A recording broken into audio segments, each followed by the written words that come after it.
नमस्कार साथियों, स्वागत है आप सभी का प्रकाश एजुकेशन आपके ऑनलाइन प्लेटफॉर्म पर। मैं हूं प्रहलाद सिंह शेखावत और आपके समक्ष उपस्थित हूं एक ऐसी खबर का विश्लेषण करने के लिए जो वर्तमान में बड़ी खबरों में से एक है। जी हां, बात करने वाले हिंडनबर्ग रिपोर्ट की। हालांकि हिंडनबर्ग की एक रिपोर्ट 2023 में भी आती है और शेयर मार्केट के अंदर एक भूचाल सा ला देती है। जी हां, उस समूह की भी बात करने वाले हैं और वर्तमान में जो हिंडनबर्ग के द्वारा जो आरोप लगाए गए हैं। हिंडनबर्ग एक ऐसी कंपनी है जो शॉर्ट सेलर कंपनी है, यूएस बेस्ड है और इसके जो संस्थापक हैं उनका नाम है नॉर्थन एंडरसन। और उन्होंने ही 2023 के अंदर ये रिपोर्ट दी थी और उसमें कहा गया था कि अडानी ग्रुप ने शेयर मार्केट के साथ में छेड़छाड़ करके और लाखों रुपए अपनी कंपनी के नाम उन्होंने किए थे, जिसके अंदर बहुत सारी वित्तीय अनियमितताएं कह सकते हैं, वित्तीय जो गड़बड़ियां हुई थी उसके माध्यम से शेयर मार्केट के साथ में बहुत बड़ी धोखाधड़ी हुई थी और उसके बाद में शेयर मार्केट के अंदर भूचाल सा आ गया था।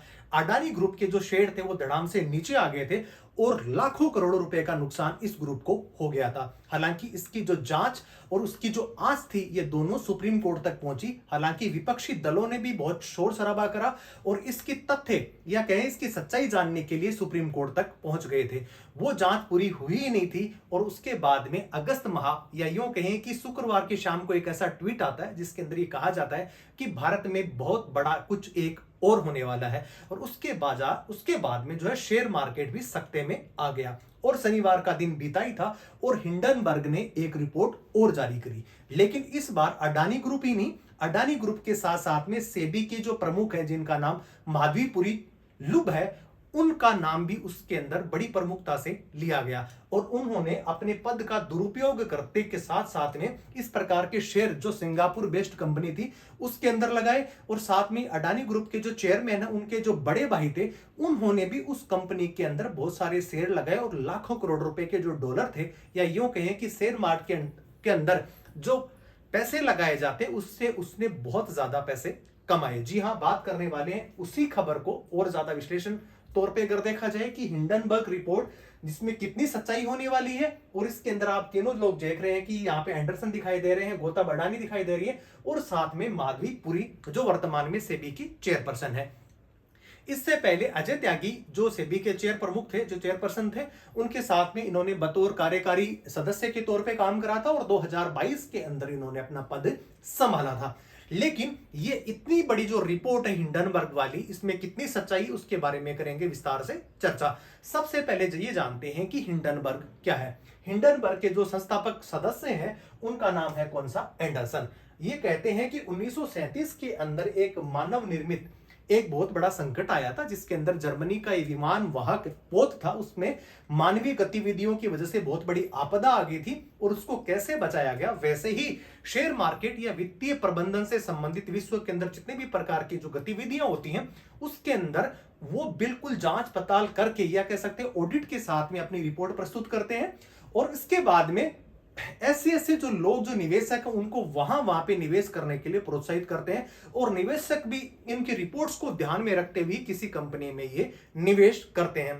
2016 और 17 के बीच में इन्होंने अमेरिका के अंदर बहुत सारी ऐसी वित्तीय अनियमितताओं से संबंधित एक रिपोर्ट जारी करी थी जिसमें 3-4 कंपनियां थी वो संदेह के घेरे में आ गई।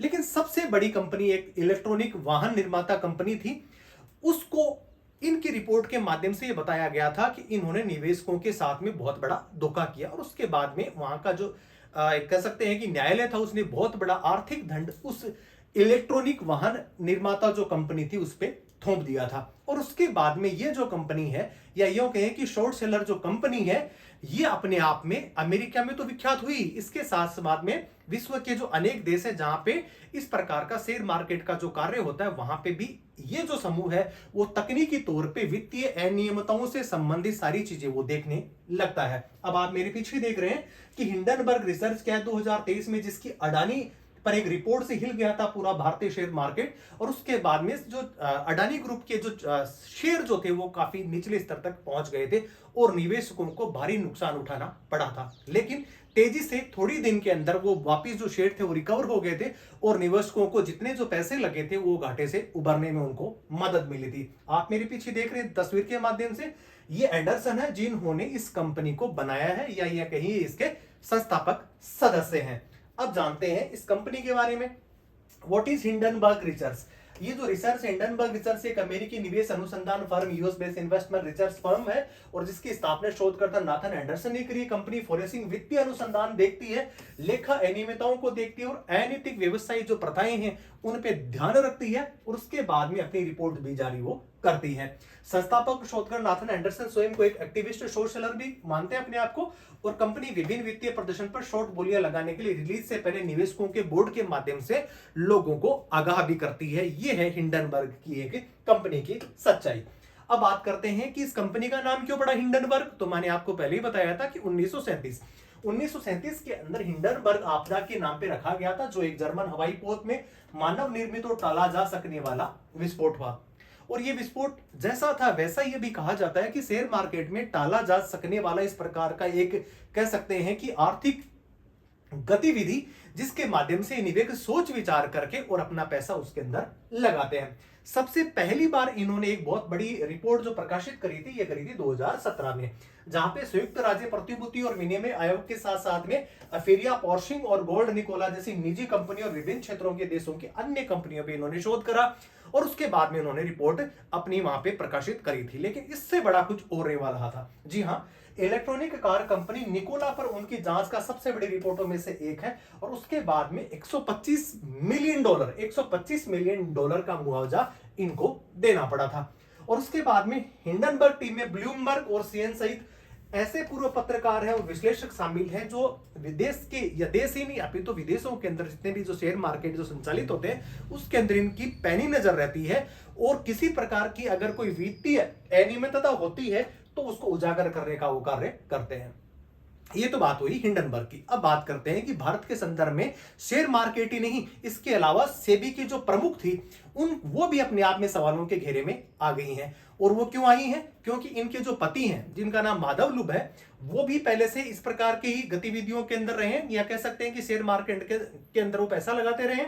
अब आप देख रहे हैं कि अडानी मामले पर देश भर में विरोध प्रदर्शन होने वाला था, लेकिन अभी विरोधियों का यह कहना है, विपक्षी दलों का यह कहना है कि 9 अगस्त को ही आपने क्या किया, संसद सत्र को अनिश्चित काल के लिए क्या कर दिया, स्थगित कर दिया, क्योंकि इनको पहले से ही पता था। ऐसा विपक्ष का मानना है कि विपक्ष ये कह रहा है कि केंद्र सरकार को पहले से ही पता था कि इस प्रकार की एक रिपोर्ट आने वाली है और विपक्ष है वो बहुत बड़ा विरोध प्रदर्शन ना कर दे, इसकी वजह से इन्होंने संसद को पहले ही अनिश्चित काल के लिए क्या कर दिया, स्थगित कर दिया। लेकिन विपक्षी दलों का यह आरोप है कि हम इसको देश भर के अंदर लेकर के जाएंगे और जिस प्रकार से केंद्र सरकार अडानी ग्रुप को जिस प्रकार से शय दे रही है और जिसके अंदर सेबी प्रमुख है वो भी इसके अंदर शामिल है, तो इसका मतलब ये घोटाला बहुत बड़ा होने वाला है। अब आप देख रहे हैं रिपोर्ट किस लिए लाएगी, जो माधवी बुच है और उनके पति जो धवल बुच है, ये दुर्भाग्यपूर्ण। अब उनकी तरफ से एक स्टेटमेंट आता है कि हमारी छवि को खराब करने के लिए इस प्रकार की हिंडनबर्ग रिपोर्ट लाई गई है और ये विपक्षियों का काम हो सकता है। अब हिंडनबर्ग क्या आरोप लगा रहे हैं? इससे पहले शनिवार को अमेरिकी शॉर्ट सेलर हिंडनबर्ग ने कहा था हमें एहसास नहीं था कि वर्तमान सेबी अध्यक्ष और उनके पति धवल बुच ठीक से उसी बेनामी ऑफशोर बरमूडा और मॉरिशस फंड में हिस्सेदारी छिपाई थी और उसी सेल कंपनियों में पाई गए थे जिसका विनोद अडानी ग्रुप द्वारा किया गया था। अडानी कौन? विनोद अडानी अडानी परिवार या कहीं कि अडानी ग्रुप है, उन्हीं के जो संबंधित उनके जो भाई हैं उनका ये कारोबार देखा गया है। अब आप देख रहे हैं पिछले एक साल पहले या यूं कहें 2023 के अंदर भी रिपोर्ट आई थी और उसके अंदर भी अडानी ग्रुप पे जिस प्रकार से आरोप लगाए थे और उसके बाद में शेयर मार्केट के अंदर अडानी ग्रुप के जो शेयर थे वो काफी निचले स्तर तक पहुंच गए थे। अब आप देख रहे हैं मेरे पीछे कि यहाँ पे चेयरमैन गौतम अडानी ने 2020 से अब तक हिंडनबर्ग का यह दावा था कि 2020 से लेकर के 2023 तक 7 ऐसी कंपनियां थी जहां पे अडानी ग्रुप ने क्या किए, अपने शेयर थे वो वहां पे लगाए या शेयरों के अंदर अपना पैसा इन्वेस्ट करा और अप्रत्याशित तौर पे इतना पैसा उन्होंने कमाया जो सवालों के घेरे में अपने आप ही आ जाता है और ये राशि बताई थी कितनी, $100 बिलियन। अब बात करते हैं हिंडनबर्ग की रिपोर्ट में यह भी आरोप लगाया गया कि गौतम अडानी, छोटे भाई राजेश अडानी और विनोद अडानी का नाम हम पहले देख चुके हैं कि राजेश अडानी और जालसाजी और कर धोखाधड़ी के लिए 2 बार में गिरफ्तार उनको किया गया था। अब आप करते हैं कि सेबी चीफ का क्या कहना है कि आरोप जितने भी हैं वो सारे बेबुनियाद हैं। फर्म के अनुसार अडानी के बड़े भाई विनोद अडानी 37 फर्जी कंपनियों को संचालित करते थे और मनी लॉन्ड्रिंग जैसे कार्य करते थे, ऐसा हिंडनबर्ग का दावा है। अब देखने वाली बात होगी जब इसकी विस्तृत जांच होगी उसके बाद ही पता लग पाएगा कि जो हिंडनबर्ग की जो रिपोर्ट आती है वो अपने आप में इतनी बड़ी कैसे हो जाती है। क्या ये किसी प्रकार का विपक्षी पैतरा तो नहीं, या केंद्र सरकार के द्वारा किसी कंपनी को बचाने की कवायद तो नहीं है। अब आप मेरे पीछे देख रहे हैं हिंडनबर्ग की नई रिपोर्ट है, जिसमें सेबी चेयरपर्सन और अडानी ग्रुप के बीच में बताया गया था कनेक्शन। सेबी की जो प्रमुख है या यूं कहें कि शेयर जो बाजार है उसको नियामक संस्था के तौर पे सेबी को माना जाता है, और उसके जो चेयरपर्सन है जिनका नाम माधवीपुरी लुज है। अब बात करते हैं, हिंडनबर्ग ने एक रिपोर्ट जारी करी है जिसमें अडानी ग्रुप और सेबी चीफ के बीच में लिंक होने का दावा किया गया है, और दोनों के बीच में अगर लिंक होता है तभी शेयर बाजार के अंदर इस प्रकार की चीजें देखने को मिलती हैं। ये एक विशेष कंपनी को विशेष फायदा पहुंचाने के लिए इस प्रकार की चीजें सेबी प्रमुख के द्वारा की गई हैं। अब आपने देखा कि अमेरिकी शॉर्ट सेलर कंपनी ने एक पोस्ट किया था जो शुक्रवार की शाम को था कि भारत में जल्द ही कुछ बड़ा होने वाला है। जैसे ही रिपोर्ट आती है तो शेयर बाजार जो है वो सख्ते में आ जाता है कि पता नहीं इस बार कौन सी रिपोर्ट आने वाली है और कौन सी कंपनी उनके निशाने पे होगी, और उसके बाद में निवेशकों के जो पैसे हैं वो कितने डूबने वाले हैं। बहरहाल आप देख रहे हैं कि जो निशाना हिंडनबर्ग का था वो दोबारा अडानी ग्रुप पे ही था, लेकिन ये किसी ने नहीं सोचा था कि सेबी प्रमुख भी इसमें सवालों के घेरे में वो आ जाएंगी। आप मेरे पीछे देख रहे हैं, शनिवार शाम को हिंडनबर्ग रिसर्च में एक पोस्ट करते हुए अपनी वेबसाइट पर खुलासा करते हुए दावे के साथ में कहा कि हिंडनबर्ग रिपोर्ट में अडानी और सेबी के बीच में लिंक या कनेक्शन होने का दावा उन्होंने करा है। और कौन सा करा है कि अडानी मनी साइफनिंग स्कैंडल में हुआ है जिसमें सेबी अध्यक्ष माधवीपुरी बुच की हिस्सेदारी रही है। ये सिंगापुर बेस्ड ऐसी कंपनी है जिसके अंदर इन्होंने भी पैसा लगाया था, या यूं के माधवीपुरी के जो पति हैं जिनका नाम है धवल बुच, उन्होंने पैसा लगाया और इनकी इसके अंदर हिस्सेदारी रही थी। और अपने आप में जैसे ही पैसा लग जाता है तो वैसे ही अपने आप में ये सवालों के घेरे में आ गई। अब आप देख रहे हैं पीछे हिंडनबर्ग जो रिसर्च रिपोर्ट में कहा कि विशल ग्रोथ दस्तावेजों का हवाला देते हुए कहा कि माधवी बुच और उनके पति धवल बुच ने 5 जून 2015 को सिंगापुर में आईपी प्लस फंड 1 के साथ में अपना खाता खोला, और उसके बाद में प्रिंसिपल द्वारा हस्ताक्षरित फंड की घोषणा में कहा गया कि निवेश का स्रोत सैलरी है। दंपति की कुल निवेश की $10 मिलियन के आसपास इनका निवेश इसके अंदर किया गया था। इसके अलावा हिंडनबर्ग ये भी आरोप लगाता है कि ऑफशोर मॉरिशस एंड की स्थापना इंडिया इंफोलाइन के माध्यम से अडानी के एक निदेशक ने की थी, और ये टैक्स हेवन मॉरिशस में रजिस्टर्ड है। तो सवालों में अपने आप ही घेरे में आ जाता है कि सेबी प्रमुख की इसके अंदर जिस प्रकार से हिस्सेदारी रही है, इसका जो कनेक्शन रहा है वो अपने आप में इंपॉर्टेंट बन जाता है। अब अडानी ग्रुप की कुछ रिपोर्ट देख लेते हैं। अब बता देते हैं कि जनवरी 2023 में हिंडनबर्ग रिसर्च ने अरबपति गौतम अडानी द्वारा नियंत्रित अडानी ग्रुप में टारगेट करते हुए एक चौंकाने वाली खबर जारी करी थी, जिसके अंदर लगभग 86 बिलियन की गिरावट आ गई थी। कब?